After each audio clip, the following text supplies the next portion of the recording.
Aku sibuk sekali sebulan terakhir ini. Menyelesaikan skripsi, mempersiapkan pendadaran. Karena itu, maaf, agak lama aku tidak kesini. Kau baik-baik saja toh? Tetap belum ada jawaban.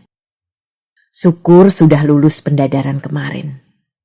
Ini adalah usahaku yang terakhir untuk mengungkit perhatian Astri. Tapi Astri sudah jadi batu rupanya.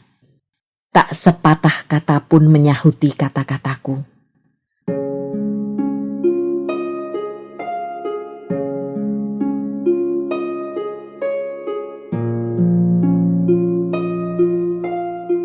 Sekuntum senyum buat Utami.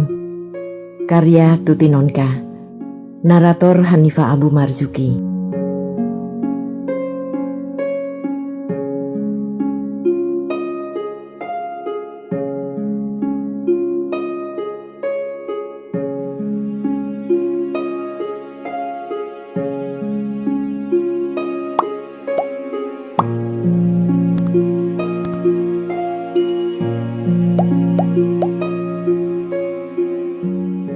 Aku tertidur sampai jam 9 malam.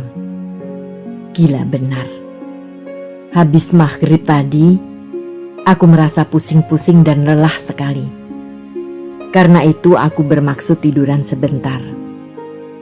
Tidak taunya tidur benar-benar sampai hampir 3 jam. Cepat-cepat ku ambil air wudhu dan sembahyang isya.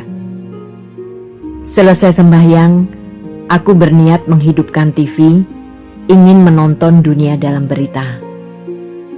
Dalam kamar tamu telingaku menangkap suara Utami bercakap-cakap dengan seseorang. Ada tamu rupanya. Iseng-iseng ku intip dari tepi gorden. Loh, Rizal? Tumben jadi tamu resmi. Biasanya kalau datang langsung masuk dapur atau merentang tubuh di kamar tengah. Tampaknya mereka tengah berbicara dengan serius, entah mengenai apa. Tiba-tiba timbul keinginanku untuk ikut tahu apa topik pembicaraan itu. Selama ini, telingaku menangkap suara Rizal. Kita bergaul terlalu rapat, sehingga engkau justru tidak dapat melihat apa dan siapa sebenarnya aku. Kau memandang aku seperti memandang Denny dan Taufan, seperti memandang kakak-kakakmu sendiri. Kau agaknya lupa bahwa kita sama sekali orang lain.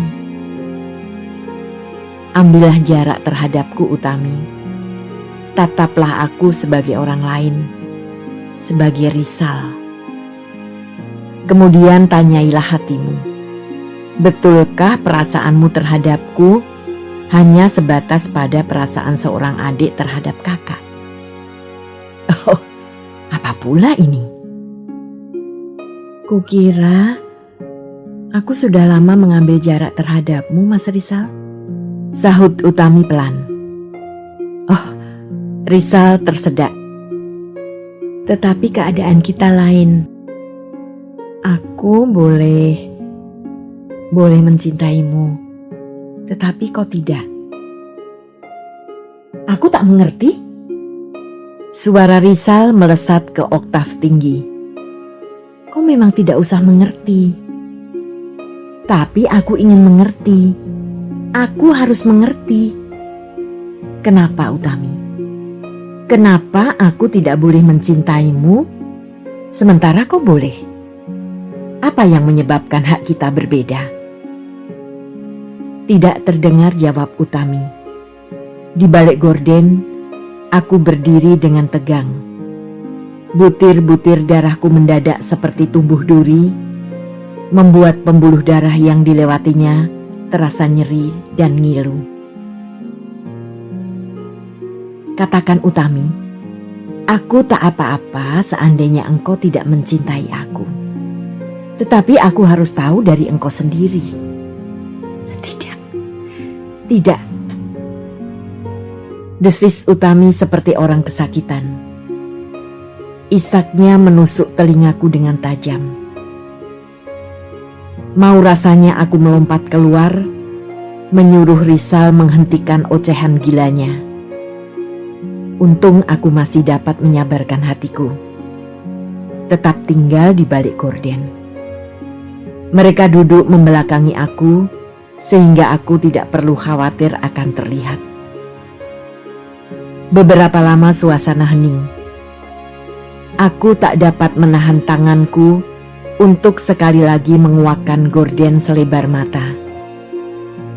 Rizal beranjak dari kursinya dan duduk di samping Utami. "Maafkan aku, Utami. Sudahlah, lupakan semuanya," katanya dengan suara rendah. Diambilnya tangan Utami dan dibawanya ke bibirnya. "Sebaiknya aku pulang sekarang. Jangan pikirkan kata-kataku tadi. Aku tidak ingin melihat kau sedih karena aku," sambungnya. Isak Utami justru semakin menjadi mendengar kata-kata Rizal.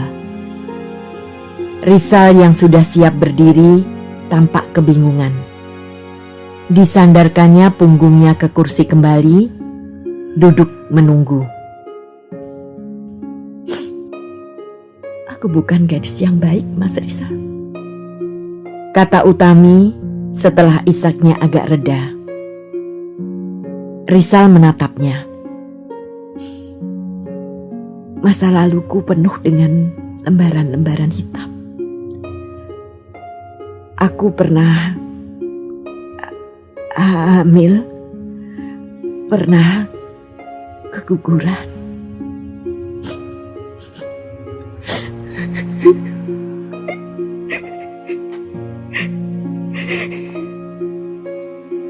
Utami terseduh-seduh. Rizal menegakkan tubuhnya. Dipegangnya kedua belah lengan Utami. "Jauh sebelum aku mencintaimu, Utami, aku sudah tahu semuanya. Dan itu sama sekali tidak menghalangi keinginanku. Justru semakin mengobarkan keinginanku untuk membahagiakan kau. Tinggal engkau mau tidak menerima aku." Utami rebah ke dada Rizal. Wajahnya menelungkup di bahu Rizal. Pundaknya tergoncang terbawa oleh tangisnya. Rizal mengangkat tangannya, membelai rambut Utami dan menciumnya dengan lembut. Gorden terlepas dari tanganku. Pelan-pelan aku melangkah ke kamar dan terduduk lemas di tempat tidur. Lama aku merenung-renung. Alangkah bodohnya aku ternyata. Selama ini, kusangka aku telah amat cermat mengamati Utami, tetapi ternyata aku sama sekali buta. Aku tidak menangkap arti lain dari kegembiraan Utami bila Rizal datang. Tidak menangkap binar-binar di mata Utami bila dia menatap Rizal. Tidak menangkap nada lembut pada suara Utami bila bercakap-cakap dengan kawan baikku itu. Aku juga tidak mempunyai prasangka apa-apa bila Rizal sering datang, bila dia banyak membawakan buku-buku untuk Utami, bila dia begitu ribut mendengar Utami mengeluh pusing sedikit saja. Gelisah alang kepalang kalau Utami terlambat pulang barang 10 menit saja. Alangkah bebalnya aku. Dungu. Tapi aku senang mereka saling mencintai. Rizal memang tidak setampan Roy Marten, tidak sekaya Rockefeller, tidak sejenius Jules Verne, tapi dia adalah seorang laki-laki yang teguh, ulet, dan bisa dipercaya kelurusan hatinya. Aku rela, sama sekali rela melepaskan Utami ke tangan Rizal. Terasalah sekarang, Betapa tingginya tumpukan rasa rinduku pada Astri. Hampir sebulan lamanya, batang hidungku tidak muncul di kamar tamu rumahnya. Terlalu? Barangkali. Sesibuk apapun, rasanya aku memang salah kalau begitu saja menghilang dari peredaran. Karenanya, jam 6:30 malam ini, aku sudah rapi dengan hem licin bekas setrika dan semerbak dengan aroma breci. Ku kebut motor kencang-kencang. Tak sabar lagi rasanya, ingin segera melunaskan rinduku serta membagi rasa gembira gara-gara skripsiku lolos saringan. Rumah Astri tampak sepi-sepi saja ketika aku sampai. Tidak ada seorang pun di ruang tamu. Bahkan si Belang, kucingnya yang biasa tidur melingkar di bawah kursi, sekarang tidak kelihatan. Suara dingdong bergema dalam rumah ketika tanganku menekan bel di samping pintu. Ibu Astri yang keluar. "Oh, Nak Deni, masuklah," sambutnya dengan ramah sambil menguak pintu lebar-lebar. "Selamat malam, Bu," tuturku dengan hormat, maklum dengan calon mertua. Ku gesek-gesekkan alas sepatuku pada keset di depan pintu dan melangkah masuk. "Kok lama tidak kelihatan?" tanya Ibu Astri sambil duduk di depanku. Sejenak aku gelagapan dihadang pertanyaan demikian. Untuk menutupi kebingunganku, aku tersenyum saja semanis mungkin, baru menjawab sekenanya. "Baru sibuk, Bu, nyusun skripsi." "Oh," sebuah kepala mengangguk-angguk di depanku. "Astri murung di rumah," katanya. Sambung Ibu Astri. Aku diam saja, persis anak kecil dituding kesalahannya. Malu sekaligus merasa bersalah. "Sebentar," Ibu panggilkan Astri. Kata Ibu Astri sambil berdiri. "Iya, Bu," sahutku lega. Ibu Astri beranjak dari hadapanku dan hilang di balik pintu. Tinggal aku sendirian di kamar yang hening itu. Kusandarkan punggungku ke kursi, menghitung bolak-balik lubang ventilasi yang berderet di atas pintu. Lama juga.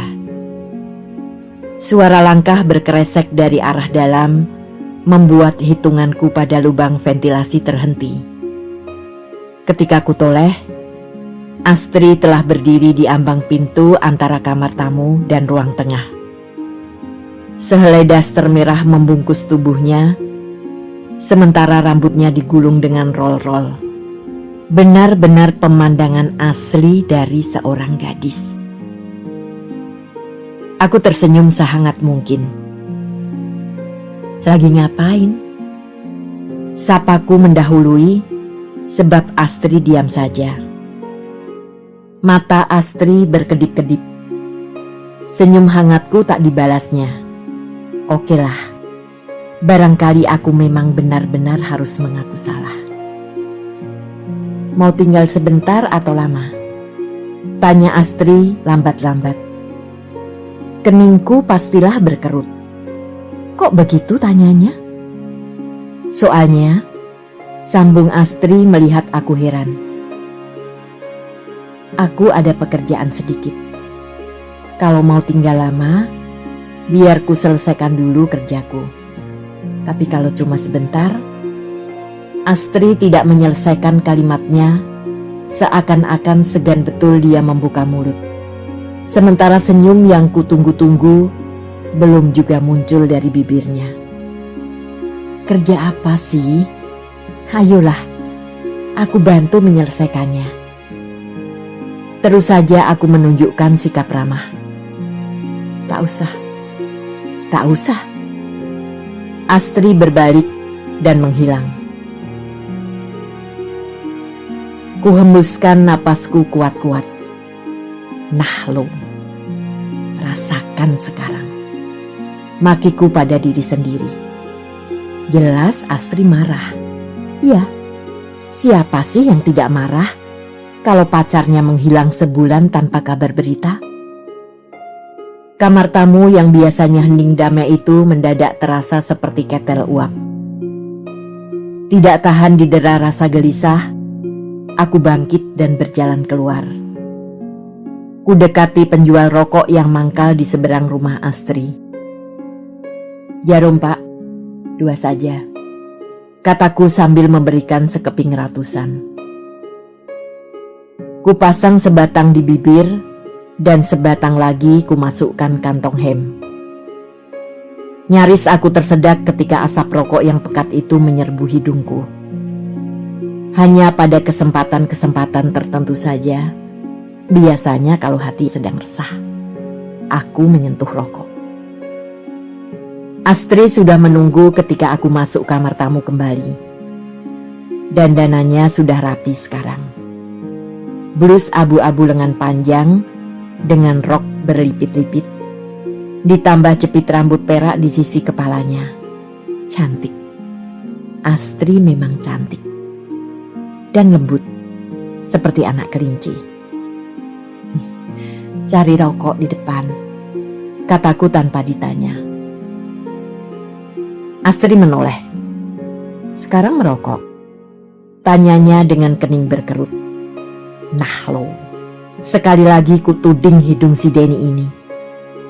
Aku lupa Astri paling tidak suka bau rokok. Lekas-lekas ku benamkan api rokokku pada asbak dan meninggalkan puntungnya yang masih panjang di sana.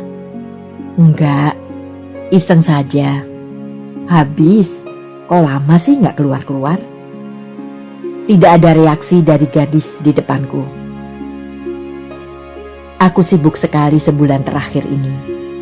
Menyelesaikan skripsi, mempersiapkan pendadaran. Karena itu, maaf, agak lama aku tidak kesini. "Kau baik-baik saja toh?" Tetap belum ada jawaban. Syukur sudah lulus pendadaran kemarin. Ini adalah usahaku yang terakhir untuk mengungkit perhatian Astri. Tapi Astri sudah jadi batu rupanya.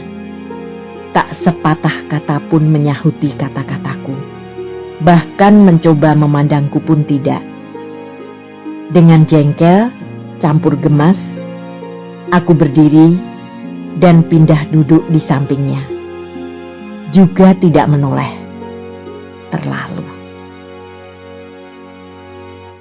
"Tri," kataku menahan perasaan. Lama-lama jengkel juga aku didiamkan terus.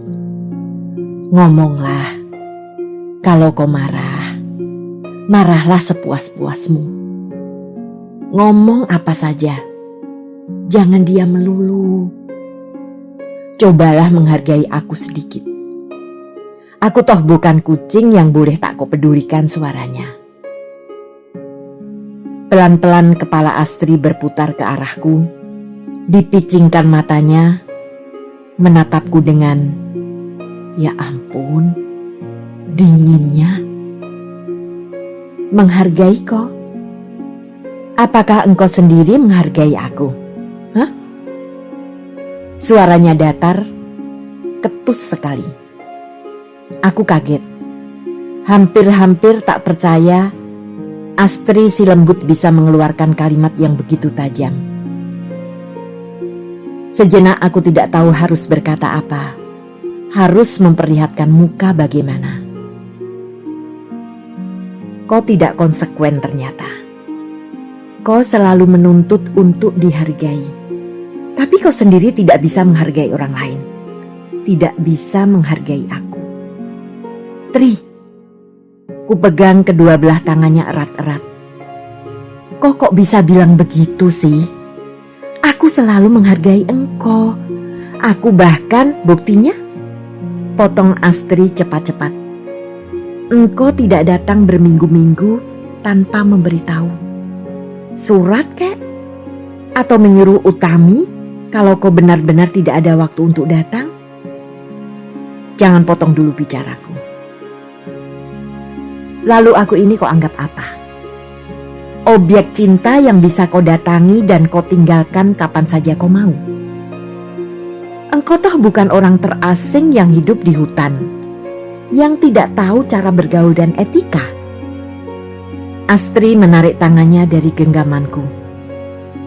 Lebih dari itu, sambungnya dengan suara murung. Rupanya aku memang tidak punya arti dalam hidupmu. Tidak banyak mengambil tempat dalam kegiatan pikiranmu setiap harinya.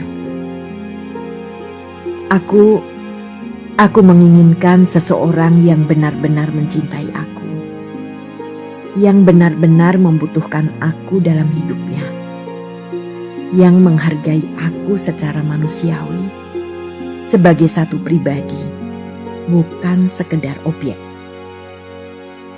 Kutatap Astri dengan tenang. Ledakan-ledakan Astri justru membuatku gembira. Kemarahannya justru membuatku bernyanyi dalam hati. Astri masih mau marah, masih mau meledak, berarti perasaannya masih normal. Bagus sekali. Astri, engkau tidak mengerti siapa aku rupanya. Memang, secara lahiriah aku kurang memperhatikanmu. Tetapi seharusnya engkau tahu bagaimana perasaanku yang sebenarnya. Sama sekali salah kalau kau mengira dirimu tidak punya arti banyak bagiku. Bahwa aku tidak menghargaimu, tidak sungguh-sungguh mencintaimu, itu hanya perasaanmu saja. Sungguh. Akhir-akhir ini, aku memang sibuk sekali. Kau tahu, aku ingin cepat-cepat menyelesaikan kuliah. Dan semua itu untuk masa depan kita, Astri. Tentang ketidakhadiranku beberapa minggu kemarin, aku memang salah. Dan aku sudah minta maaf tadi. Selama aku bicara, Astri diam mematung.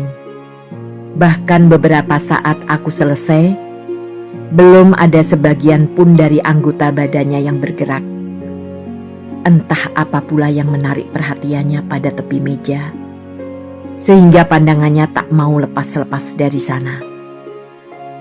Kusentuh tangannya dengan lembut, mencoba mengalihkan perhatiannya padaku. Sayang, tak ada respon seperti yang kuharapkan. Kau benar-benar marah rupanya, kataku pelan. Tidak, Astri menggeleng kuat-kuat. Tapi sikapmu, sudahlah Denny, sudahlah. Untuk pertama kalinya pada malam ini, Astri menyebut namaku. Mauku juga begitu. Sudahlah. Jangan marah lagi. Aku berjanji akan lebih baik sesudah ini. Bukan begitu. Suara Astri mengambang di udara. Bagaimana? Denny, tiba-tiba Astri memutar wajahnya menatapku. Sebaiknya kita berpisah saja baik-baik. Sebelum hatiku berubah jadi benar-benar membencimu. Tuhan, kalimat macam apa ini? Aku tak sanggup terus-menerus mengikuti tabiatmu. Kita berpisah saja baik-baik, menjadi kawan baik. Aku percaya ini tidak akan banyak berpengaruh bagimu. Tak bisa ku gambarkan bagaimana jungkir baliknya perasaan dan pikiranku pada saat itu.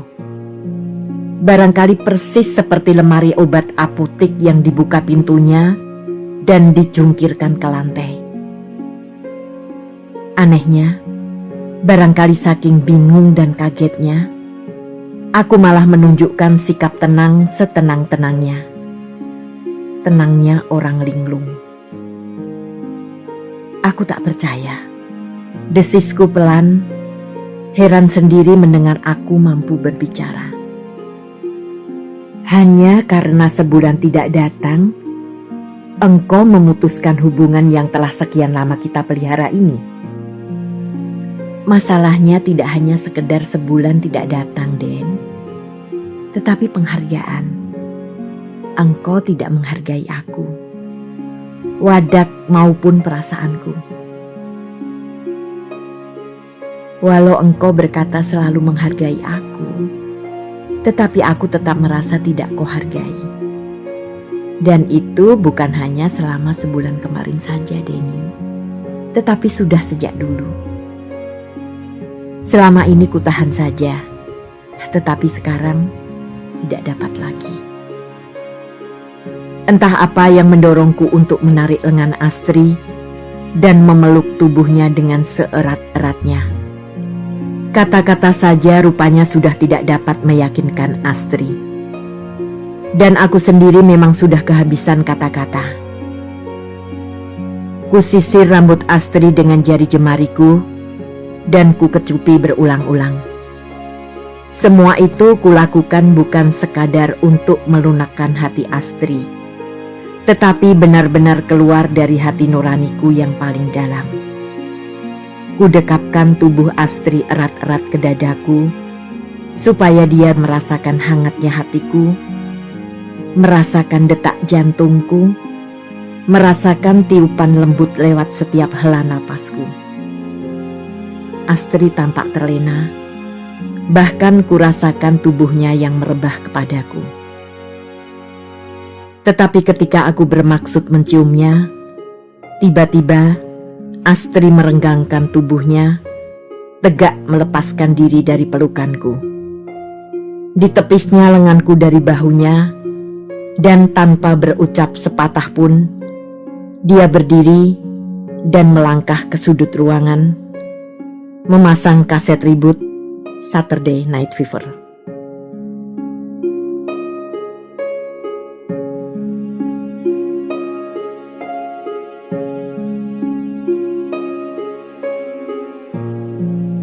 Terima kasih telah menikmati cerita ini. Tuliskan saran atau komentar di bawah untuk memperbaiki channel ini.